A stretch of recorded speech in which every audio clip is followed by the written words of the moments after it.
Hello, and welcome to the Abundology Podcast. My name is Renee Spears, and I'm a law of attraction coach and mentor and a spiritual advisor. And I help people be happy and have more money, love, time, and joy in their lives.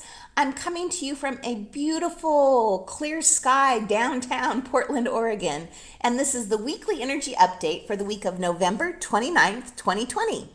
Every Sunday, I talk about how the energy is going to be for the week ahead, and I also infuse the show with some positive vibes, so you get a little positive energy boost just for listening. And I hope you all had a wonderful Thanksgiving. It was definitely different this year, not being around my entire family, but my son Ryan and I had a really low-key Thanksgiving, and it was lovely. And this is just a good reminder that just because something is different doesn't mean it's worse. So eclipse season is back, and for the very first one of winter is happening tonight at 1:30 a.m. on the West Coast. And tonight we have the full Beaver Moon in Gemini. Catchy little name, full Beaver Moon. So the first full moon of November is referred to as the full Beaver Moon because it occurs during the time of year when beavers begin to take shelter in their dams. So this signals at a time when the seasons shift and we begin to get ready for winter. And with this lunar eclipse, we can expect even more change than usual. Eclipses are one of the most important cosmic events that we experience. They signal big endings and beginnings, and they usher in change. So during eclipse season, and especially with an unprecedented 7 in the past year, the motto is expect the unexpected. So the partial moon eclipse in Gemini is the second to the last eclipse before the end of 2020. We have another one coming in the middle of December. But this year we had a total of 7 eclipses, which is really rare. Most years we just have 4 to 5 maximum. So eclipses are lights that help illuminate our path toward the future. So as we approach the eclipse, energies start to build and information and events relating to the eclipse begin to occur. So the energy around this upcoming eclipse is extremely powerful, about 3 times more powerful than a regular full moon. So you might be feeling it a little bit right now. Eclipses, especially lunar eclipses, are like extra potent full moons. They illuminate areas of our lives that need to be cleaned and swept away. They shine a light on all that no longer serves us in our life. They reveal to us where we are holding on too tightly and where we have to surrender and let go. And this is important because the eclipses help us shed stuff. And the shedding of all these beliefs and people and locations and homes and jobs, all this shedding can leave us feeling really vulnerable and afraid and uncertain of what's to come.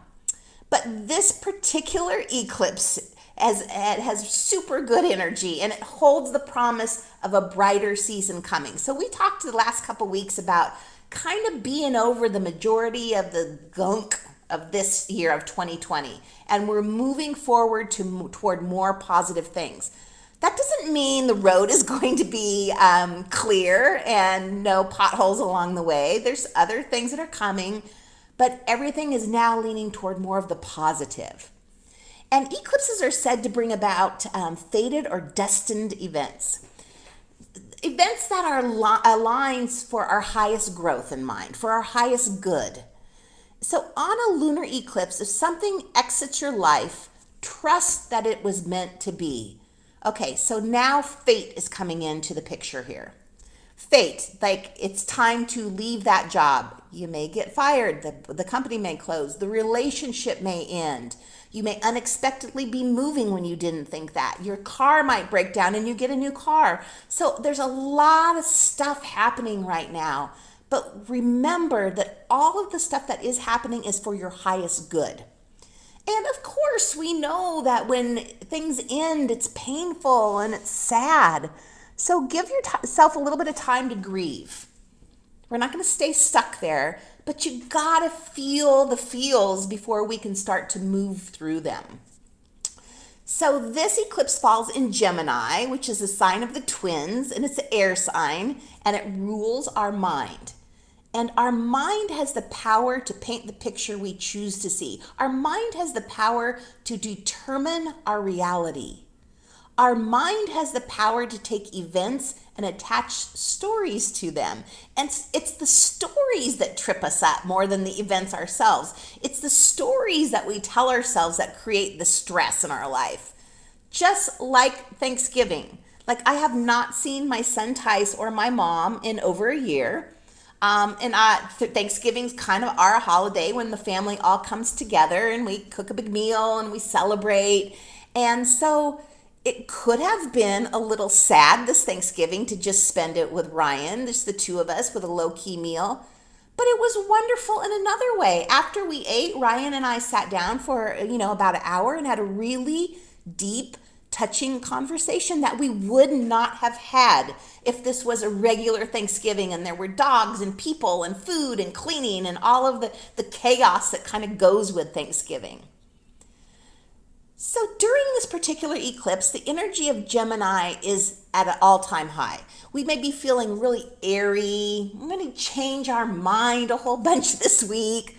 We can feel like mentally overloaded, mentally overstimulated, and we can spend a lot of time overthinking things. Just want to warn you of that right now. But I am a Gemini. I'm a double Gemini, actually. Both my sun and my moon are in Gemini.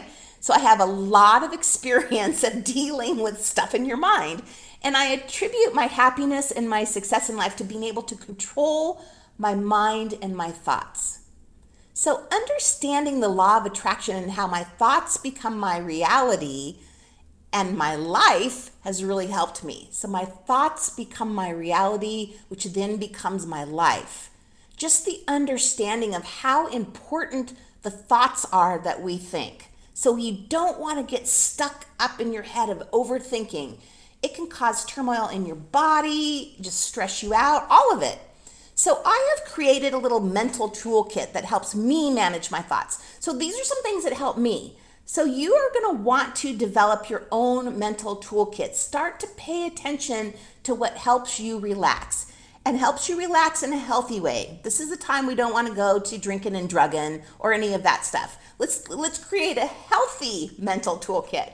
So clearly the first thing is meditation. I know you've heard this 1,000 times, but you've heard it 1,000 times because it's true. You want to be happier? Meditate. You want to control your thoughts? Meditate. And you can start off with guided meditations. Guided meditations are lovely. It's like a little mental break. And there are lots of apps out there right now to help you with those.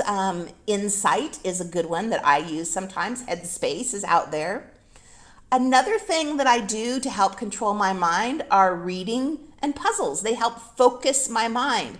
And you don't just go to being able to focus your mind overnight. It takes practice like anything else. So reading and puzzles and meditating and yoga and a breathing meditation and Tai Chi, those are all in my mental toolkit. So if I really get in my head and I'm having difficulty controlling those thoughts, I will do a tough workout that gets my blood really pumping, a long run, a super hard yoga session or something like that. It releases the endorphins in your body, and the endorphins also release your mind. So that's something to kind of keep in your back pocket. Another thing that works for me that I do all the time is doing things differently, like taking a different route to work or to the store. Those are the simple things that, we've heard before, which are much harder now that we're at home. But doing this all day long requires you to practice focusing. So you make your bed one way, make your bed a different way. If you floss your teeth, normally, the bottom first, then top, do top right, top left, bottom left, and then switch it up. So in order to do things differently, your mind has to think about what you're doing. And so while it's thinking about what you're doing, it stops obsessing about other things. And the extra bonus that you get from switching things up and doing them differently is an open mind that realizes that there's more than one way to do something. And it realizes that change is good. and it realizes that change is helpful, and it realizes that change makes you feel better. So I do this all the time to almost like an obsessive, crazy way. This week, I've been standing on my right leg while I wait for the elevator. Today is Sunday, so tomorrow on Monday, I'll start standing on my left leg. Probably the week after that, I'll do a calf stretch on one leg when I'm waiting and a calf stretch on the other leg. These are just little practices that help you to control your mind and keep you in practice. You don't go to being, a world star athlete by not practicing. The same thing with your mind. If you want an incredible life and you want to be able to control your thoughts, which then control your reality and your life, you have to control your mind. So do some fun things to do that. One of the gifts of 2020 is helping us build our toolkits. We've talked about dealing with anxiety before, and now we're talking about, the overstimulation, overthinking of your brain. All of this are giving us tools that maybe some of us didn't have before. So let this eclipse be a way to start building your mental toolkit.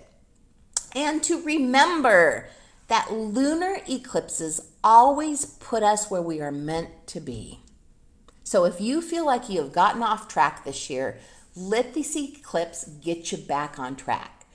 Trust that everything is happening in divine timing. Eclipses help us get back on track and to put us to where we were meant to be.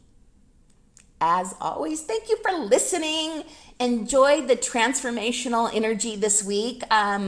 It feels good to me. It feels positive. Yeah, there's change, but it's change that's putting us back into alignment. How can that be bad? Yeah, it might be a little stressful slightly, but it gets us back to where we're going, and we are finally moving the fuck forward. These are good things. Have a great week, and I will talk to you next week.